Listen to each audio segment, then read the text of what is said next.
Hi, this is Space Invaderz TV. Welcome. This is a special edition here. We're doing a tour of the Underground Railroad in Halifax, North Carolina. Yes, today is February the 26th, 2022, so we're wrapping up the Black History Month. So this is a special tour here. I hope you guys enjoy it. Once again, welcome Space Invaderz TV.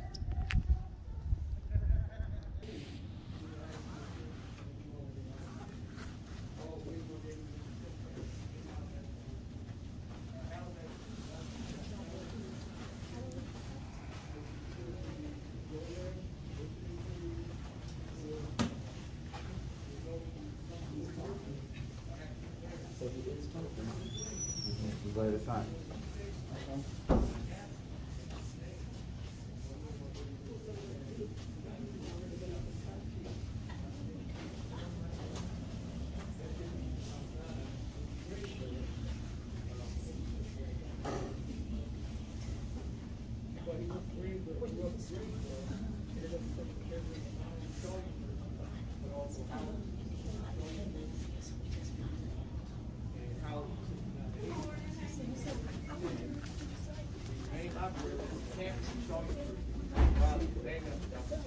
So I was like, hey, change the name of this school from William R. Davie, who enslaved people who looked like they're supposed to go here and work here, to that of Dr. Chief.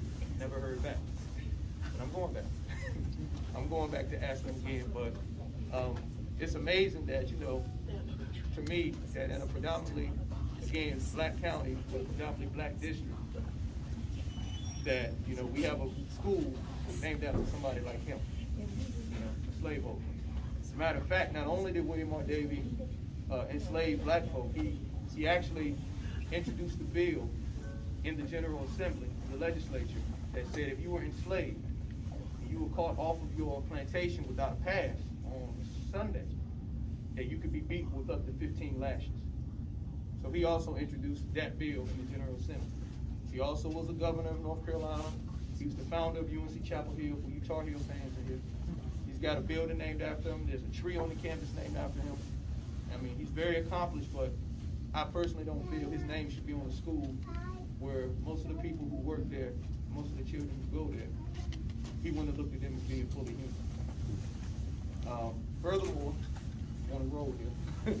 Furthermore, has anyone in here ever heard of the 3/5 Compromise? Right? When the Continental Congress was meeting, Constitutional Convention, 1789, they're figuring out, okay, how are we going to write the Constitution to govern our new country? So slavery was a big issue. And so, you had northern people saying, if you're gonna count the slaves, let them vote.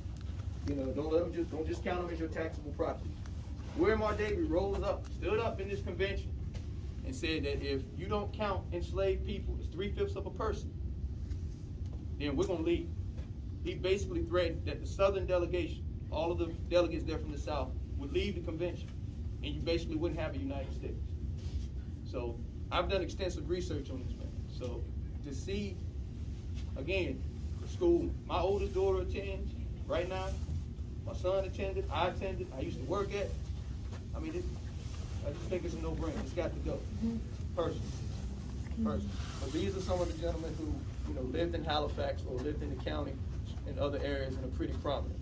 But probably the most prominent out of all of them is William R. Davie. That's why I wanted to center on him. As a matter of fact, I don't know where the Davie House is, but I know it's over here, right? The William R. Davie House, which just got restored a little while ago, and I think they're still actually working on it. And if you don't know, on April 12, 1776, this is where the Halifax Resolves were drafted and adopted. That is the document that basically made North Carolina the first colony at that time to declare its freedom from Great Britain. Later on that year, December of 1776, the first state constitution for the state of North Carolina was written right here in the town of Halifax. Halifax was actually considered a capital at one time, believe it or not. They were actually thinking about making Halifax the capital of North Carolina. I know today we say, man, that wouldn't work, but at one time they were considering Halifax as a capital of North Carolina. The thing about the resolves, there is a line in the resolves that says that you have it basically says you're encouraging the enslaved to rise up and stain their hands with the blood of their masters. That's a line in the Halifax Resolves, but guess what? Nobody talks about it. Nobody talks about it. Everybody's, celebrating, we're the first in freedom, we're the first in so-and-so. That's like, yeah, but you don't talk about this line, though. You don't talk about this line. So again, it seems like that erasure of history where you're not considering the perspective or the narrative of African American people or other people of color. You know what I mean? But again, this is where the Halifax Resolves were drafted and adopted. And then they sent 3 men to the Constitutional Convention. And Joseph. Yeah, man. Didn't know anything about this. Racism is still strong here. A lot of history in this state. Racism is still strong here. Oh, yeah. The Good Old Boy Network is alive. Oh, yeah. Look at the schools that's on. If you live in South Rosenville, 2 miles from the high school in town, you gotta go 20 minutes away to go to school. Wow. In the black community. See, my wife is from here. Yeah. The black community, that's how bad they zone it off. You can stand on your porch and look at the high school that you can't go to. That's crazy. That's crazy. Bananas. The funding is different. The boosters are different.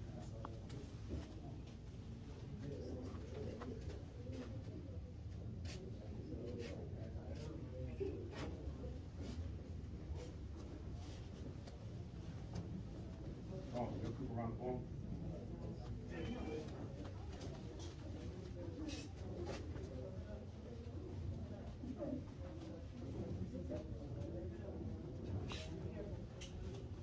This is some information about Indigenous tribes, or the indigenous people of the county.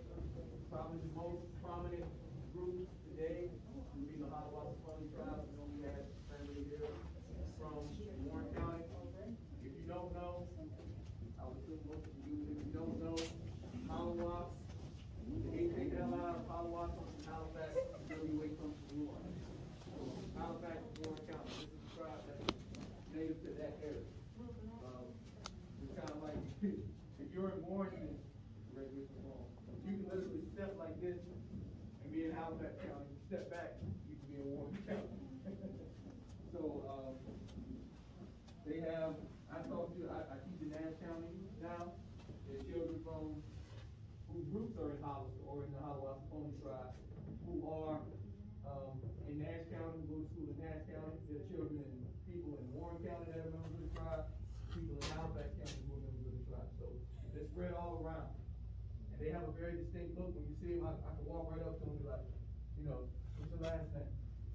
The surnames of the tribe, the 5 major surnames are Evans, Mills, Richardson, Hedgepeth, and Silver, if I'm not mistaken.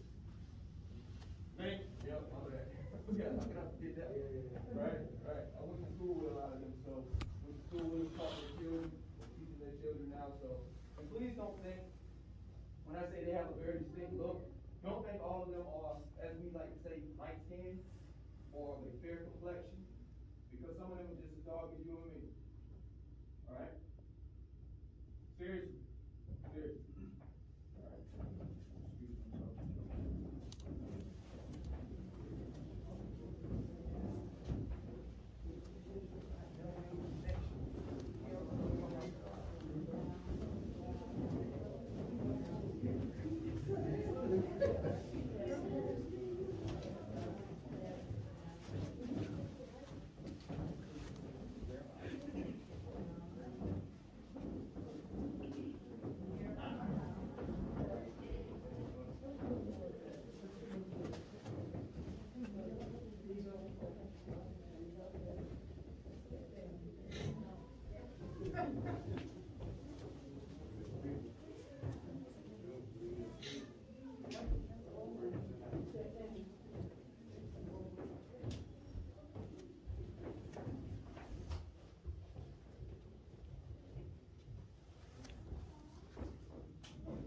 But this is Eagle Tavern. Jail is further down there. I think it's the next brick building right there. I think that was the jail. They held enslaved people who may have tried to escape. That's the call. Also, one of the things I did want to say is that this historic marker right here is for a Confederate general named Junius Daniel. Junius Daniel was one of 4 Confederate generals from the county of Halifax. I can't remember the other gentlemen's names. I know one of them was a Branch. Another one, I can't remember all 4 of the gentlemen's names, but he's probably the most prominent. Now, he was killed at the Battle of Appomattox Courthouse in Appomattox County, Virginia. He sustained a mortal wound to his stomach, then he died like a day later. He actually had his body servant, okay, that's what they write it down as, with him when he passed. He was married at the time, he didn't have any children. His father, John J. Daniel, was a U.S. Senator. The reason I bring up Junius Daniel is because a few months ago, about a year or so ago, there was a big, if any of you have been to the front of the old courthouse, right down the street, there was a big rock there. Does anyone remember that big boulder that used to sit out there? There was a plaque on it. That plaque was a memorial for Junius Daniel. And so in the summer of 2020, when we had all of the racial justice protests in the aftermath of Ahmaud Arbery and George Floyd and Breonna Taylor, I went to the county commissioners and I asked them to move. Because I said, you know, this is on public property. You know, this is property that African American people in this county pay taxes on, pay taxes to maintain. This is offensive. This is offensive to us. And so that was in June, and in October they moved. So it took 6 months, but they moved, okay? And the next thing that people have said they want to get rid of is the Confederate statue in the town of Weldon. If you could ride through Weldon, there's a statue at an intersection in the middle of a black neighborhood. You can't get through that intersection without driving around that statue. That's the oldest Confederate monument or memorial in the entire county. Robert E. Lee, General Robert E. Lee, his grandson, came and spoke at the dedication of that statue. Over 3,000 people showed up to that dedication. All right? And when the statue was originally erected, that wasn't a black neighborhood. Okay? But Halifax has a very, very extensive Confederate history. Very extensive. South Carolina was supposed to have seceded in December of 1860.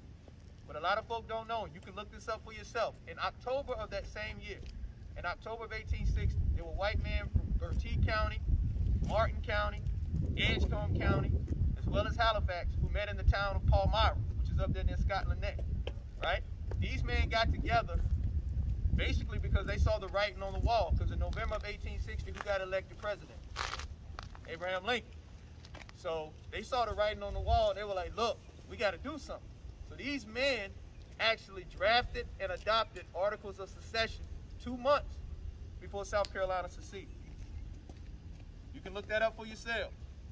But, so the roots of the Confederacy, as well as the roots of the fight for American independence, all come back to Halifax County. All right?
Halifax County School, Invaderz. It's named after Thomas Invaderz, who used to be the president of the Bricks College. It's out there, and depending on how you feel about it, say it's an infield, say it's in Whitaker. And then, if you want to count the Dr. Irvin Griffin Center for the President Emeritus of the Community College down there in Weldon. It's not the entire college's name, but the building is named after him, which is on that campus. So again, predominantly black county, but you only have 4 institutions tied to education. One of them not even operating anymore, named after black people.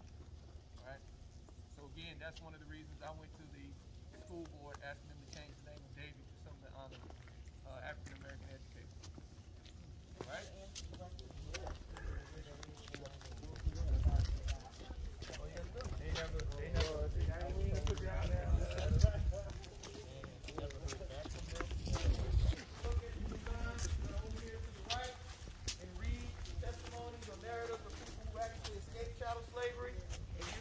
Halifax or the Roanoke River, which to escape, and you can also see ads for people who had escaped and the people who enslaved them are trying to find. The Roanoke River is part of the Underground Railroad because we have this narrative of a gentleman, I think his name is James Williams, yep, that's his name, using it to escape slavery. Now the Roanoke River was called Moratok by the Native American population or the indigenous population in the area. Moratok is Algonquin. Algonquin is the Native American language. Moratok means river of death, right? They called it the river of death because the Roanoke used to flood. And when the floods happened, crops would be destroyed, so you couldn't eat, couldn't survive. Also, you know when things flood, you can have those big puddles of water. What do they attract? Mosquitoes. Then you got malaria coming. And, you know, back in those times, you probably didn't have the vaccinations or that, you know, you couldn't inoculate yourself against malaria, something that tends to affect African Americans harsher than other groups of people. So, and the Roanoke is, that's English, but it comes from another Algonquin word, which is Roanoke. So it's R-A-W-R-E-N-O-K. And that is that's talking about the beads and things that indigenous people exchange during very important ceremonies, whether it's like making peace, business transactions, marriages, stuff like that. That comes from the Roanoke tribe. There's a tribe called the Roanoke tribe, which is in Dare County, North Carolina. Okay? That's where the name for that river actually comes from. Okay? That's it.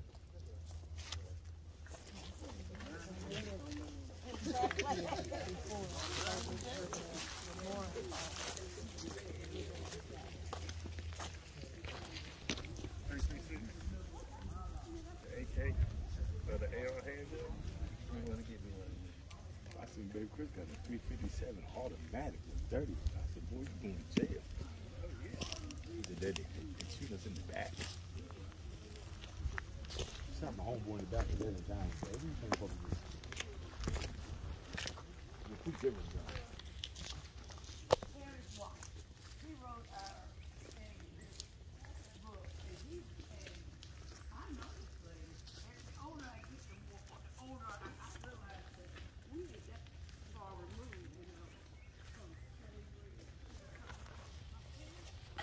So this is the trail here that leads us to the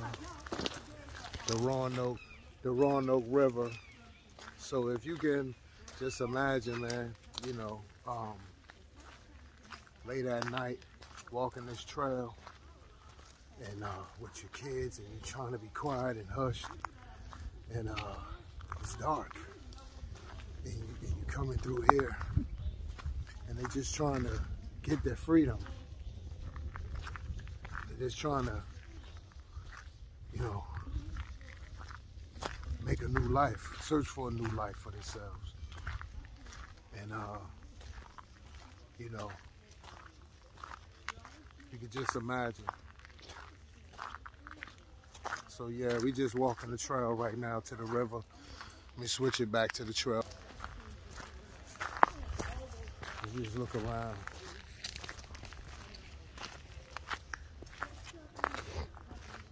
The 360.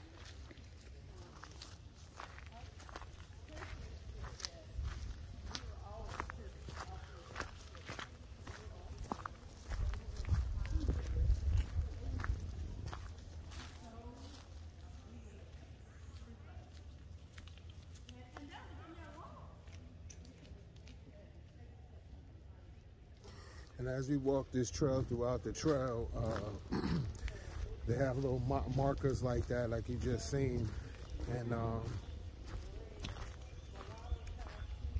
just giving you a little breakdown of what was going on during that time, and what were some of the things that may have been said about some of the slaves that had escaped their owners. And yeah, even right now, you know, it's walking this trail.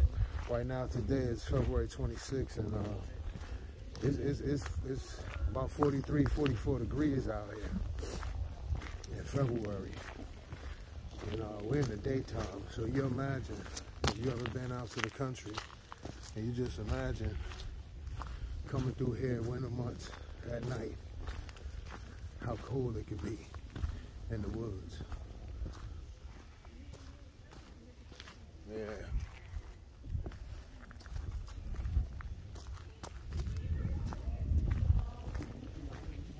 You've never been in the woods in the country? Welcome. This is it.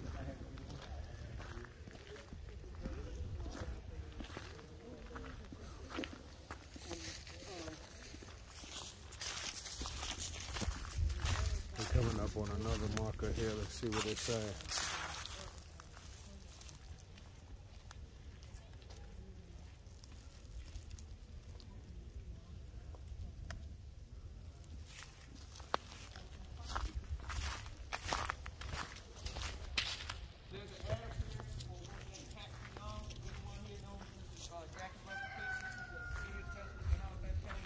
So we're at the end of the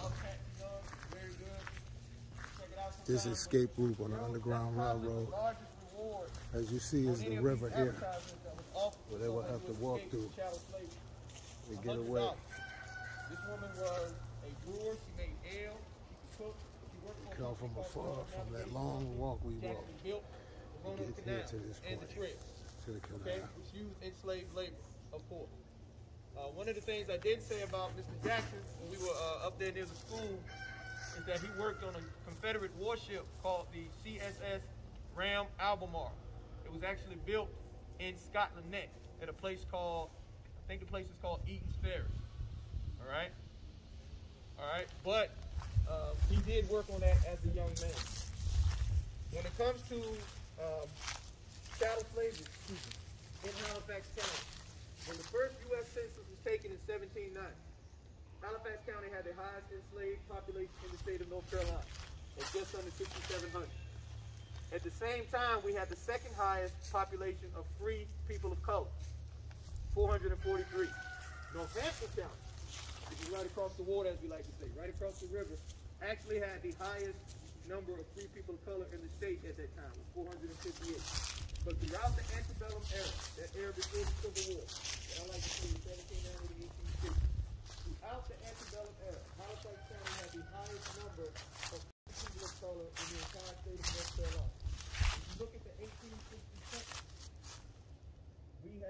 2,452 free people of color in our county. That was almost 1,000 more than the next county, which was Pastor County. Can we live in city grass again? Okay, yeah. Right. You see the racial, you see the same type of racial terrorism with these bombs. Could you imagine trying to get across this river here? 1860, almost all your hopes and dreams lie right at this river right here.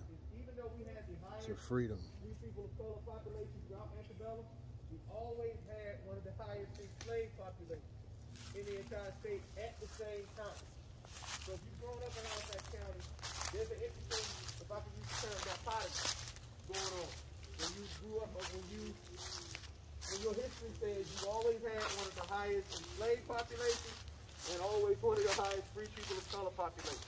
So sometimes it's not race-based, it can be class-based. You know, who's educated, who's not educated, who owned land, who didn't own land. How does that fare for your successive generations that come after you? You know, just some things to think about and consider, particularly for those of us who grew up here, who still live here. That might explain a lot too. But 1860, 1861 to 1865, you had the Civil War. And then in the colonial period, you had the Revolutionary War. You had a lot of black men from Halifax County who enlisted in both armies to fight in both of those wars. As a matter of fact, Halifax County contributed more black soldiers, more black men enlisted from Halifax County than any other county in the state during the Revolutionary War. I don't know the numbers on the Civil War, but I know, of course, you know, you did have, being that we were in North Carolina fought on the side of the Confederacy. And as I said, there were 4 brigadier generals from this county who all fought for the Confederacy during the Civil War.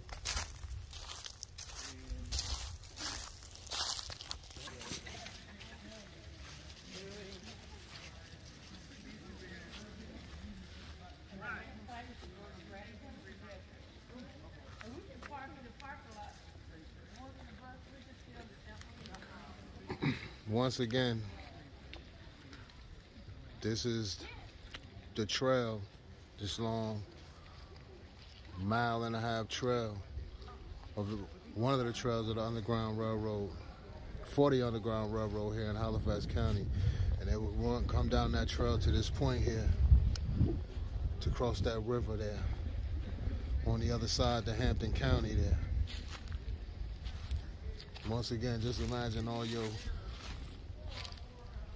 hopes and your dreams of being free lie to this point right here. If you can make it across here, the freedom. Once again, ladies and gentlemen, this is the documented journey here of the Underground Railroad here in Halifax County, North Carolina. Sit back and I hope you guys enjoy. This is February the 26th, 2022. Once again, Halifax, North Carolina. That's where we are now. This is the documented trip of the Underground Railroad for freedom. Or to freedom, I should say. I actually used to work here years ago. Halifax County has more sites on the Underground Railroad Network to Freedom than any other county in North Carolina. We have 3. We just left the Historic Halifax State site. We have River Falls Park, which is literally at the end of this trail. If you were to walk the entire trail, it's just under 8 miles. And we have the Roanoke Canal Museum and Trail. So again, we have 3 Underground Railroad Network to Freedom sites in Halifax County, which is more than any other county in North Carolina, this being one of them. When I worked at the Canal Museum, I started thinking, because the Roanoke River is part of the Underground Railroad. That kind of research was already out there. And so I said to myself, I said, wait a minute. I said, now, some of the stuff has said that you had black men who operated their own boats on the Roanoke River, which is just over there, Roanoke River just over there. You had black men who operated their own boats on the Roanoke River. You also had enslaved black men who operated boats on the river who sometimes did not have white supervisors. And if you go into the museum, I don't know how it looks, I haven't been in there in a while, but there are these huge barrels on the bottom floor. And so what they used to do is they would put salt in these barrels and put food in them so the food wouldn't what? Spoil, right? And, you know, refrigerators, all that stuff wasn't available back then. And so I said, okay, these barrels are about like this big. And I said, okay, well, what if somebody got the bright idea that I'm going to put a person in here and help them escape the freedom, right? Especially if I don't have a white, if I'm enslaved and I don't have a white supervisor on the boat with me, or if I operate my own boat, right? So I made that connection while I was working at the Canal Museum. So I kind of laid the groundwork for this, but I never really got the credit for it. But look where we are today. So it's come full circle in my opinion. Look at God, right? Let's walk down here to this artistry, this big picture right here by local artist Napoleon Hill. And then if, I guess if we have a little time, we can walk a little ways down the trail as well. Is that cool with everybody? Yeah.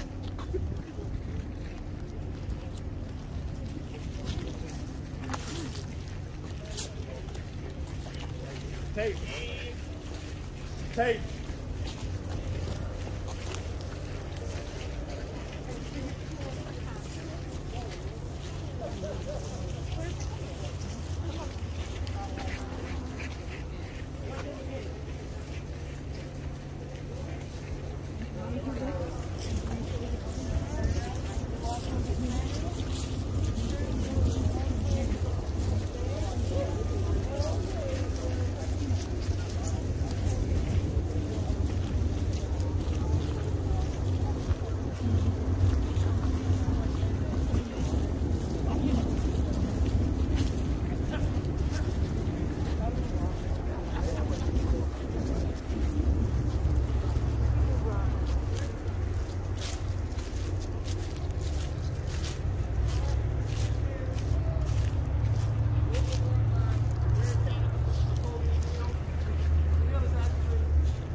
History as well as enslaved people in the United States. And then you see the Holy Bible right there.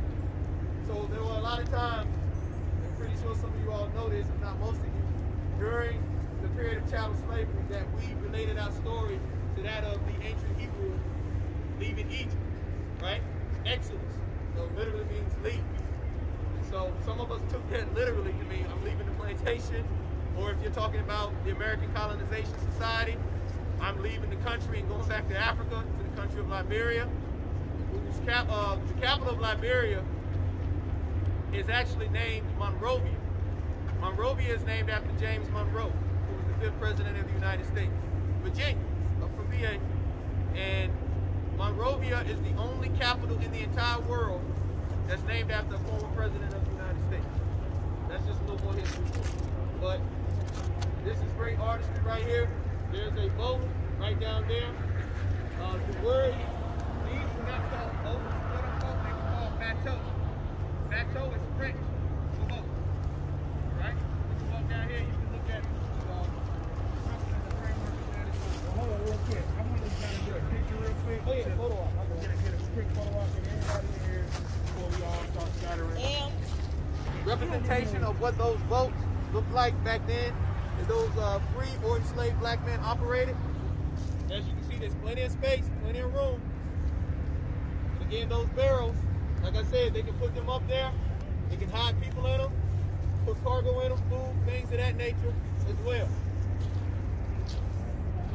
And if I can fast forward, I just wanted to throw this in here just for some folks. I don't know what to call it now. Westbrook. I was working here, it's called Capstone. Called Champions.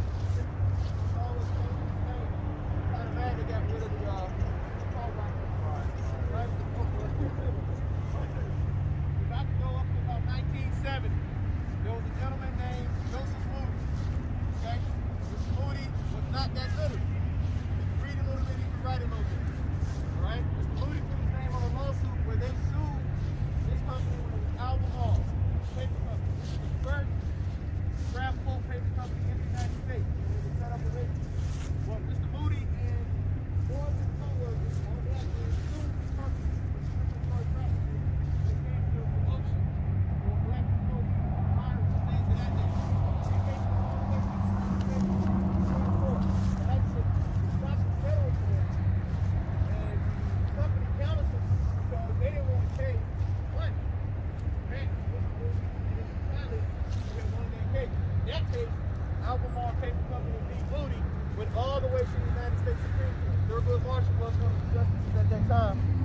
decided in favor of Mr. Mooney and his colleagues, so they all got paid. Wasn't a lot of money back then. I don't think the settlement was that big in terms of individual people. But the fact that they did that during the 70s here means a lot, because one of the things that people need to understand about Halifax County is that we have a very rich history as pertains to the history of African American people here. Whether you're talking civil rights, whether you're talking colonial period, whether you're talking pre-emancipation, we literally, in my opinion, live in the most historic county in the state. If you think of any theme in American history, if you do the research, you'll find a connection to Halifax County. Okay? I just wanted to bring that up because the company is right across the road. I mean, right across the way right here.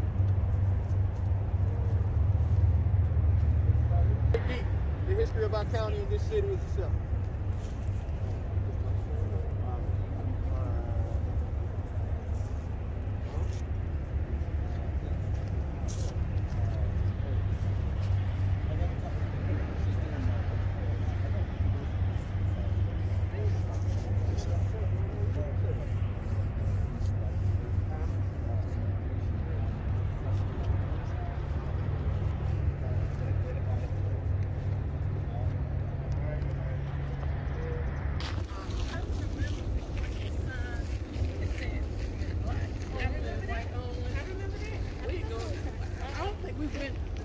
We lived in Roanoke. So yeah, we lived in at the bus station in Hampton. Over there about there. That would be the sweet gum right there. They're all on the ground.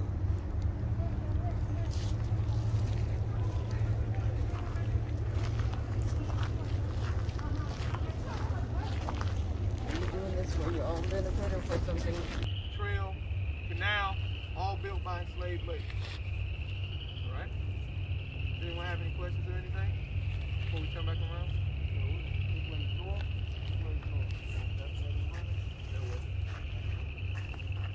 When they crossed the river, they thought they were in Virginia.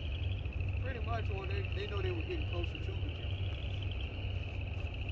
Because, you know, Roanoke actually, if I'm not mistaken, Roanoke actually starts, and it comes down to North Carolina.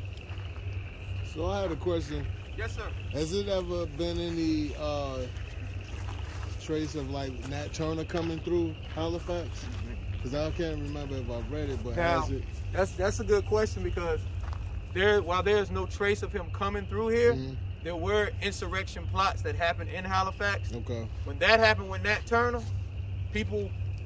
white people down here freaked out because of the proximity of Southampton to Halifax County. I can tell you this, one of the things that happened was there was a gentleman who took they rounded up all the enslaved men in Halifax County and they put them in the jail up there in the town of Halifax. Well, the ones not in the whole entire county, in the town of Halifax. They rounded up all of them. Yes, sir. Wow. They rounded up all of them, put them in the jail. They wrote letters to the General Assembly.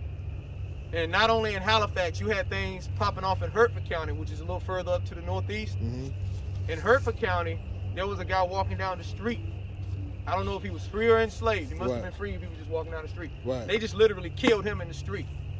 Another thing that happened was there was an enslaved man who had a white woman and her daughter with him. He was driving them on a carriage.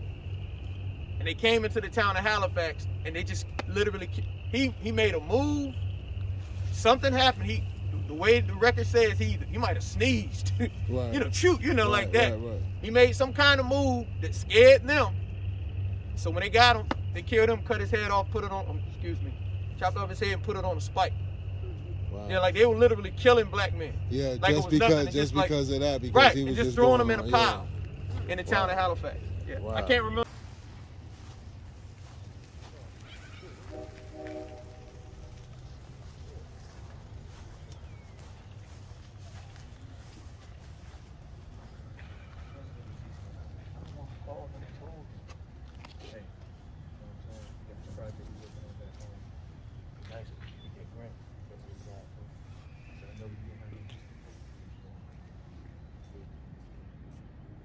Dr. Griffin told me, Dr. Griffin said, man, you know white folks who any phone call. I said, all right, I got you. So I called him. I And you see why I'm like dealing with people? You know, as a historian, credibility is everything. It's more important than money, because that's how you make your money. If somebody takes your research and tries to pass it off as theirs, that's worth their fighting over, bro. I mean, because that's in essence, it's like rappers. That's your art. That's your art, man. Plagiarism. Academic plagiarism. You have to get credit where you get it from. Yeah.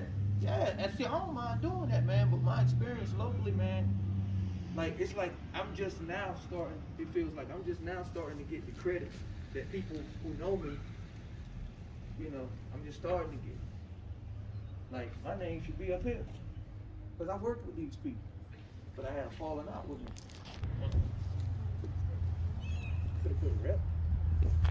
U.S. rep. That sounds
Who is still alive today, 92 years young, is a widow who lives in Brooklyn.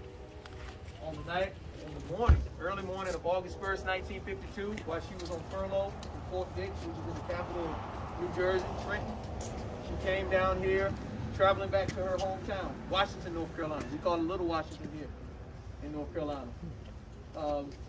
She bought a bus ticket. Carolina Coach Company was the name of the company. Bought a bus ticket, sat in the front, and it was supposed to be a straight ride all the way through to her hometown. At least that's what she thought.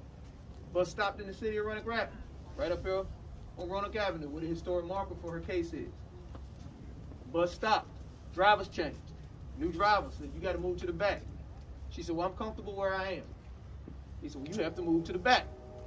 "I'm comfortable where I am." Everybody get off the bus. So everybody gets off the bus. The driver's basically exchanging buses. Everybody gets off the bus. She gets off the bus because she's confused. She doesn't know what's going on. So she walks into the bus station.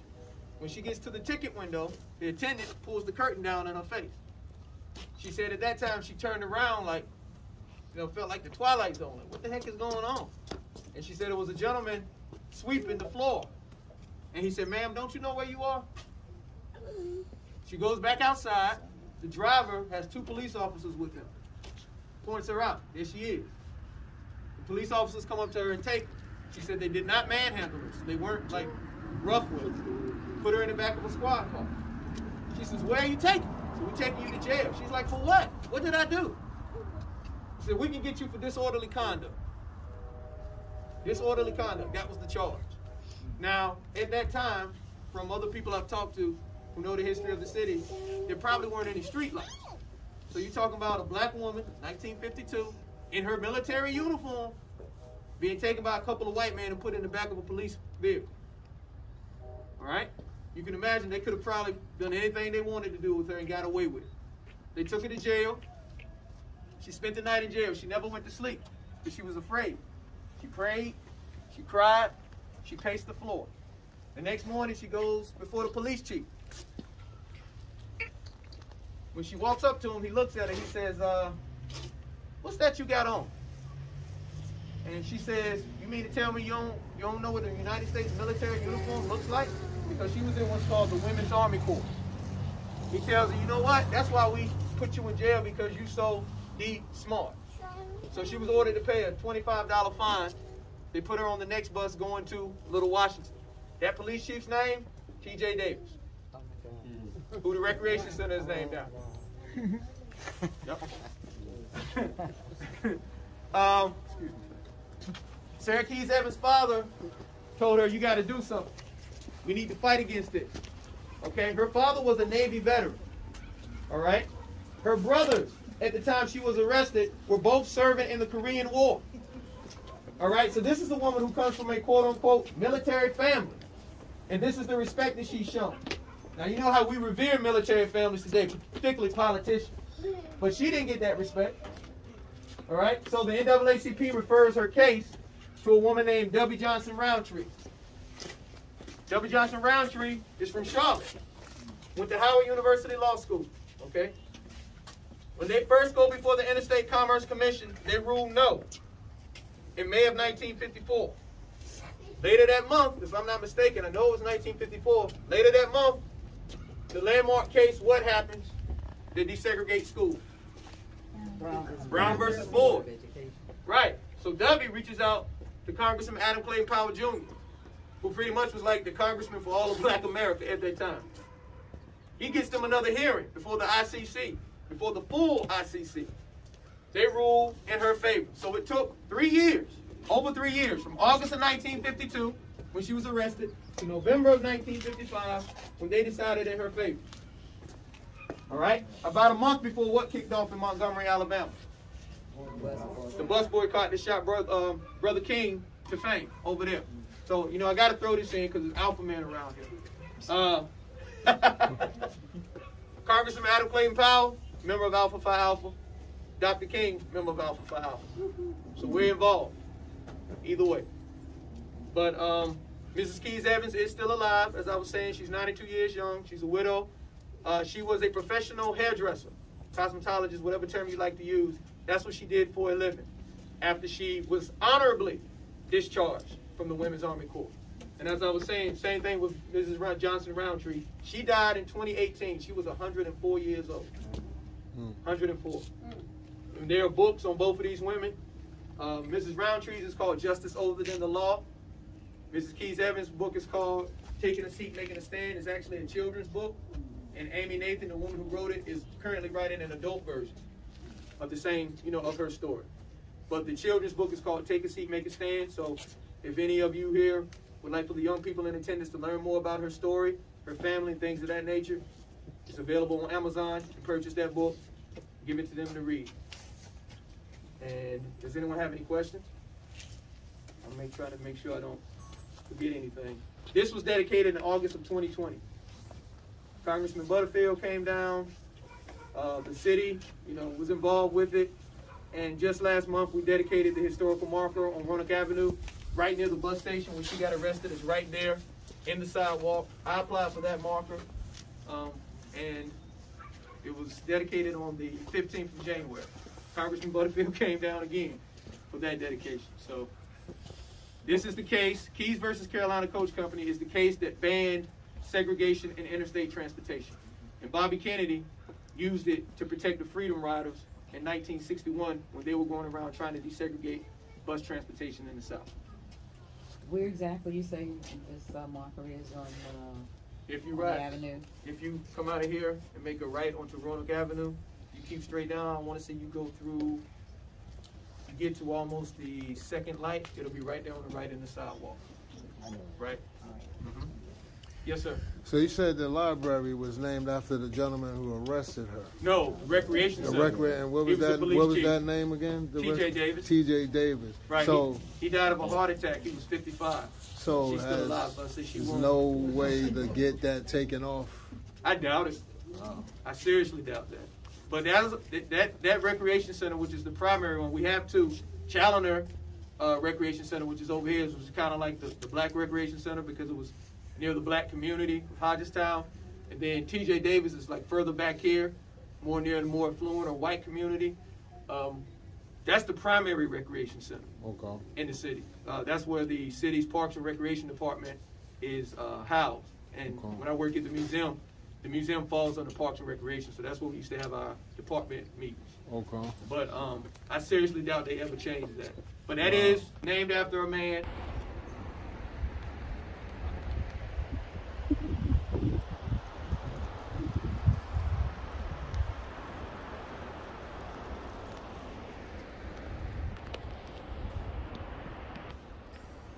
So I hope y'all all enjoy this this journey today and taking a trip through this the Underground Railroad network here. I want to say thank you to all that's involved in making this thing happen. The historic sites of North Carolina. Thank you to Halifax. And right now what we're standing on here is the Dan River. This is part of the Underground Network. This is part of that canal that you seen early on in the footage here. So, yeah, we have a place in this country. We had our ancestors that died so we can live, you know. And so we can prosper. You know, they sacrificed a lot. They lost their lives. And it's up to us to carry the tradition on and uplift each other, you know, and be proud of our culture, our people, you know, because once again we played a big part. So that's my time, ladies and gentlemen. This is Invaderz TV. I'm your host, Rashone, aka Looker. Until next time, y'all stay blessed. Got another one coming up for you guys too. Y'all gonna enjoy that one as well. So stay tuned.